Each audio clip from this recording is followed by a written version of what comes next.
Hello friends, mushroom masala டேஸ்டியாக எப்படி செய்கிறதுன்னு பார்க்கலாம். இது ரொம்ப டேஸ்ட்டாகவும் இருக்குங்க, ஈஸியாகவும் செஞ்சிடலாம். இதுக்கு ஒரு பேனில் வெண்ணெய் கொஞ்சம் சேர்த்துக்கோங்க.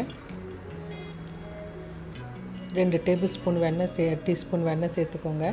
மஷ்ரூம் நல்லா கழுவிட்டு கட் பண்ணி இந்த மாதிரி சேர்த்துக்கோங்க பேனில். இது நல்லா ஃப்ரை பண்ணி விடுங்க. ஃபஸ்ட்டு கொஞ்சம் மூடி வைங்க, தண்ணி நிறையா விடும். அந்த அப்புறம் தண்ணியெலாம் நல்லா சுண்டுற மட்டும் நல்லா ஃப்ரை பண்ணி அது தனியாக எடுத்து வச்சுக்கோங்க. இதுக்கு ஒரு மசாலா அரைச்சிக்கலாம். பெரிய வெங்காயம் 1, சின்ன வெங்காயம் ஒரு 20, இது ரெண்டையும் ஒரு மிக்ஸி ஜாரில் ஆட் பண்ணிக்கோங்க. பூண்டு ஒரு 5-6 பல், இஞ்சி ஒரு சின்ன துண்டு, இதை மட்டும் நல்லா பேஸ்ட்டாக அரைச்சிக்கலாம். பேனில் திருப்பியும் எண்ணெய் 2 டேபிள் ஸ்பூன் ஊற்றிக்கோங்க. ஜீரகம் கொஞ்சம் சேர்த்துக்கோங்க.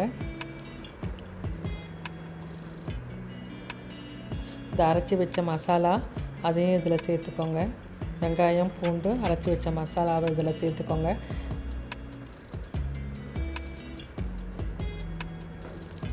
இதை நல்லா ஃப்ரை பண்ணி விடுங்க. 2 பச்சை மிளகாவை கீறி இதில் ஆட் பண்ணிக்கோங்க. ஒரு பெரிய சைஸ் தக்காளியை நல்லா சாப் பண்ணி அதையும் இதில் சேர்த்துக்கோங்க. இது நல்லா வேகட்டும். இதெல்லாம் எண்ணெய் பிரிகிற அளவுக்கு நல்லா வேகட்டும்.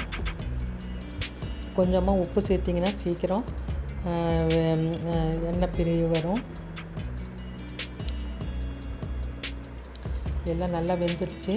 இந்த டைமில் சில்லி பவுடர் 1 டீஸ்பூனும், கொத்தமல்லி தூள் 1 டீஸ்பூனும், கரம் மசாலா கொஞ்சமும், மஞ்சத்தூள் கொஞ்சமும் சேர்த்துக்கோங்க. ஜீரகத்தூள் 1 டீஸ்பூன் சேர்த்துக்கோங்க.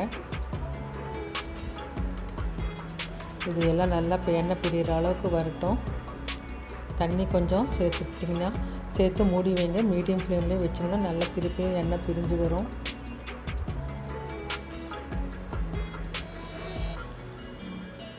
கொத்தமல்லி தழை ஒரு கைப்பிடி நிறையா எடுத்து அதையும் இந்த மிக்ஸி ஜாரில் நல்லா பேஸ்ட்டாக அரைச்சி இதில் ஆட் பண்ணிக்கோங்க. தண்ணி கொஞ்சம் ஆட் பண்ணிக்கோங்க அதோடைய.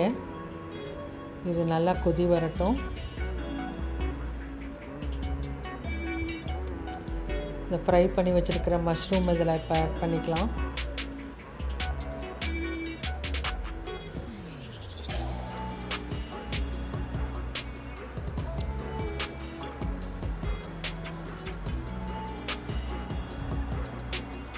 இது அப்படியே கொஞ்சம் வேகட்டும், சிம்மில் வைங்க.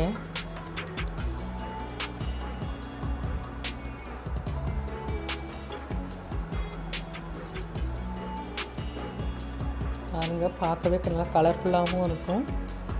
இந்த டைமில் உப்பு சரியாக இருக்கான்னு பார்த்துக்கோங்க. டேஸ்ட்டும் ரொம்ப சூப்பராக இருக்கும். இதுக்கு இந்த கொத்தமல்லி தழையை கடைசியாக அரைச்சி சேர்த்துறது நல்ல டேஸ்ட்டாக இருக்கும். இது சப்பாத்தி, புல்கா, நான் எல்லாத்துக்குமே மேட்சாக இருக்கும். நீங்களே ரைஸுக்கும் ரொம்ப நல்லாயிருக்கும். நீங்களே இது மாதிரி செஞ்சு பார்த்துட்டு உங்கள் கமெண்ட்ஸை சொல்லுங்கள். தேங்க்யூ ஃபார் வாட்சிங்.